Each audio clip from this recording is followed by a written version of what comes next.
To my channel lawyer साहब। और आज एक नए टॉपिक के साथ आपके सामने है सीपीसी का, जो कि सबसे इम्पोर्टेंट टॉपिक कह सकते हैं आप, सेक्शन 9। कुछ दिन से मैं वीडियो को अपलोड नहीं कर पा रहा था, तबीयत थोड़ी खराब थी। और अगर चैनल को सब्सक्राइब नहीं करा तो सब्सक्राइब करिए, जल्दी से मेरे 1000 सब्सक्राइबर कर दीजिए और वीडियो को लाइक करिए, पूरी देखिए। पूरा जो कॉन्सेप्ट है जुरिस्डिक्शन से रिलेटेड वो आपका क्लियर हो जाएगा इस वीडियो में। सबसे पहले समझते हैं कि जुरिस्डिक्शन से हमारा मतलब क्या है।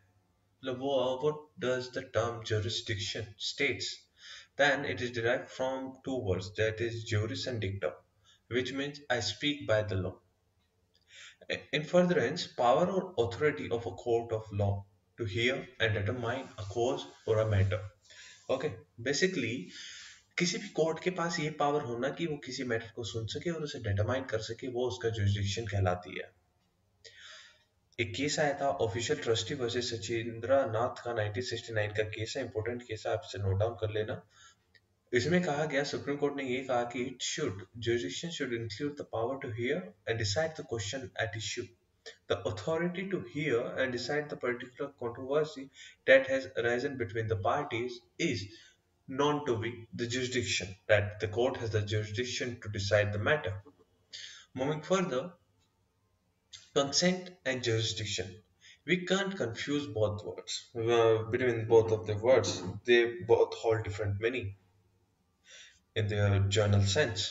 So basically, consent cannot take or give the jurisdiction of a court. मतलब कि अगर हिंदी में मैं आपको सिंपली समझाऊं तो जो कंसेंट है किसी पर्सन की, वो किसी पर्सन की या किसी इंडिविजुअल की, या आप किसी को भी कंसिडर कर सकते हैं, वो किसी कोर्ट के जुरिस्डिक्शन को ना तो ले सकती है ना दे सकती है। इसमें एक केस आया था बहुत जरूरी, AR अंतुले वर्सेस RS नायक, 1988 का केस है। कॉन्स्टिट्यूशन के हिसाब से भी बड़ा इंपॉर्टेंट केस है, आप इसे नोट डाउन करना।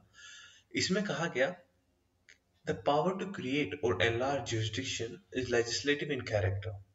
Parliament alone can do it by law, and no court superior or inferior can enlarge the jurisdiction. Simple सी एक बात कही गई कि कोर्ट का jurisdiction अगर बढ़ाना है या घटाना है, वो पावर लेजिस्लेचर के हाथ में है। कोर्ट अपने आप अपनी कंसेंट से, अपनी मर्जी से किसी मतलब मैटर को ऐसे एडजुडिकेट नहीं कर सकती जो उसके जुरिस्डिक्शन से बाहर हो। सिंपली केस में कह दिया गया था।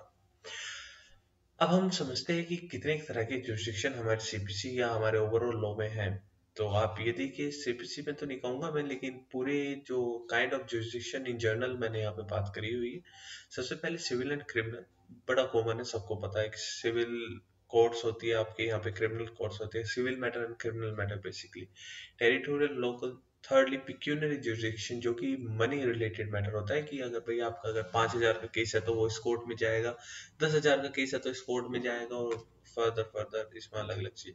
सब्जेक्ट मैटर जुरिस्डिक्शन में आ जाता है कि दैट एक पर्टिकुलर कोर्ट को एक सब्जेक्ट मैटर से डील करने की अथॉरिटी दे दी जाती है।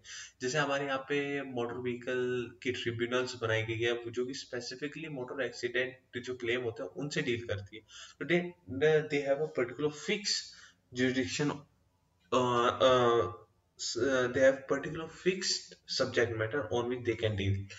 Then the next one is territorial, original and appellate jurisdiction, exclusive, inherent, expounding and expanding। ये आप देख लेना, ये नॉर्मल है, बस ये दिमाग में रखिए कि jurisdiction क्या है, उसके काइंड्स आप देख लीजिएगा। सेक्शन 9 पे आते हैं सीपीसी के, जो कि बात करता है, जिसकी डायरेक्ट लैंग्वेज में पढ़ूं तो ये कहती है कि the court shell, subject to the provision herein contained, have jurisdiction to try all suit of a civil nature except suits of which the cognizance is either expressly or impliedly barred। Simple सी बात आई, वह line हमने ये पढ़ी तो इस line से हमें ये क्लियर हुआ कि कोर्ट के पास, सिविल कोर्ट के पास, जो भी कोर्ट के पास अधिकार होगा सिविल मैटर को सुनने का, जो भी मैटर सिविल नेचर का है, सिविल नेचर के मैटर को सुनने का अधिकार होगा। कब तक? जब तक कि उस कोर्ट को बार ना किया गया हो। और बार किस तरीके से कर सकते हैं, या तो एक्सप्रेसली या इम्प्लाइडली। और एक्सप्रेसली या इम्प्लाइडली के बारे में हम फर्दर डिस्कशन करेंगे कि कैसे कैसे हो सकता है, एग्जाम्पल के थ्रू समझाऊंगा मैं इस चीज को। एक मोटी सी चीज ध्यान में ये रखिए, that until and unless the court is barred expressly or impliedly, it can deal with the suits of civil nature। Explanation one में अगर मैं बात करता हूँ सेक्शन 9 के यहाँ पे, तो a suit in which the right to property और to an office is contested is a suit. यहाँ पे बताया गया है कि जहाँ पे कोई राइट जो भी प्रॉपर्टी से रिलेटेड या right to office in issue है या कंटेस्टेड है, तो वो जो सूट होगा वो सिविल नेचर का कहलाएगा। एक्सप्लेनेशन टू बात आती है, for the purpose of this section it is immaterial. जैसे हमने जो एक्सप्लेनेशन वन में पढ़ा दैट ऑफिस के बारे में, that if there is an issue related to the office then it is a suit of civil nature. तो जो हमने ये पढ़ा है यहाँ पे ऑफिस, जो राइट टू ऑफिस है, भले ही उस राइट टू ऑफिस से कोई फीस अटैच्ड हो या ना हो, it doesn't matter, then also it is going to be included in the suit of civil nature। सब फिर हम पढ़ते हैं इसेंशियल सेक्शन 9 के। दो सबसे मेन इसेंशियल आते हैं, दैट सिविल नेचर का होना चाहिए जो सूट होना चाहिए, secondly cognizance not part either expressly or impliedly. तो moving to the next slide, civil nature से हम क्या समझते हैं। एक केस आया शंकर नारायण वर्सेस के श्रीदेवी का। सुप्रीम कोर्ट ने हेल्ड करा civil court has primary jurisdiction in all type of civil matter as per section 9 unless the action is expressly or।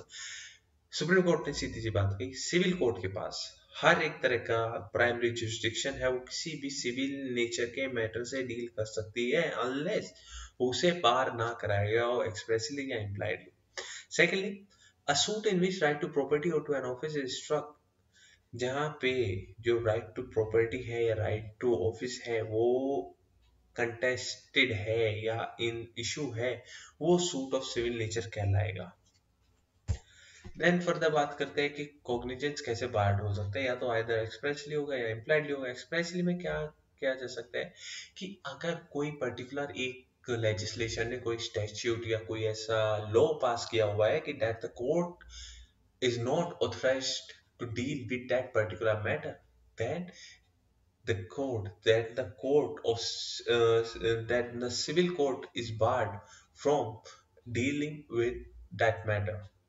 Secondly, suit of implied if the suit is impliedly barred, then ये basically आपका general principle of law से deal करता है कि data on the basis of public policy, वो जो है वो जो नेचर है, नेचर इन इशू जो है, इशू जो केस का है वो इम्प्लाइडली बार जब होगा जब वो जनरल प्रिंसिपल ऑफ लॉ के खिलाफ जाएगा कहीं ना कहीं। सिंपल सी ये बात है, अगेंस्ट द पब्लिक पॉलिसी को जो है वो माना जाता है, it is impliedly bar. Next अगर हम अगली स्लाइड की बात करें, in dealing with the subject whether a civil court jurisdiction to analyze a suit is barred or not, it is necessary to be bear in the mind that every opinion should be made in support of।